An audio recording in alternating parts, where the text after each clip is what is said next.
I go by the name Victorian Kobe from Calvary Gardens SDA Church.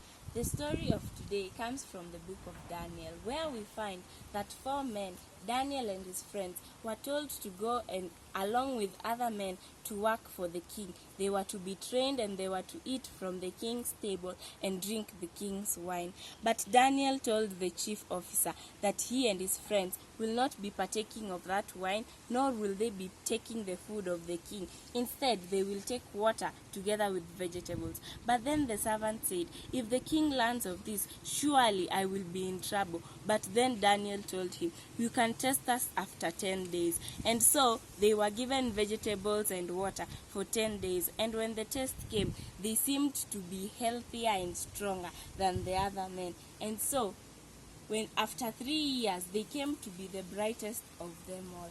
This story, later on, we find that Daniel was one of the best officers in the palace, and the king wanted to uplift him above all the people in Israel.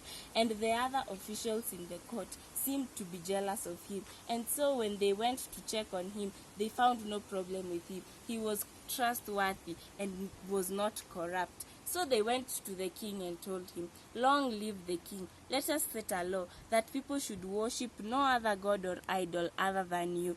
And the king accepted. But when Daniel heard of this, he went back to his room and he looked out the window and prayed to God. Then the officials came to him and said, "Surely you know that the king has put out an order that if anyone other than him is worshipped, then he shall be put in the lion's den." And with that they went and told the king. The king was hesitant because Daniel was his good friend, but he had no choice, and Daniel was put in the lion's den. All night the king was worried about Daniel, and in the morning he came to Daniel and said, "Daniel, has your God rescued you?" And then the lion's den was opened, and Daniel said, "Long live the king. The Lord God shut the mouth of the lions, and they did not harm me at all." And then Daniel was lifted from the lion's den, and the king said, "Surely your God is the true God.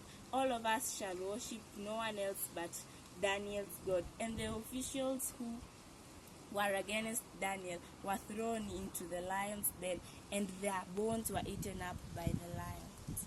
The lessons that we learn from this story is we should be persistent in prayer, and that God can lift us up, and He is the only one to be worshipped.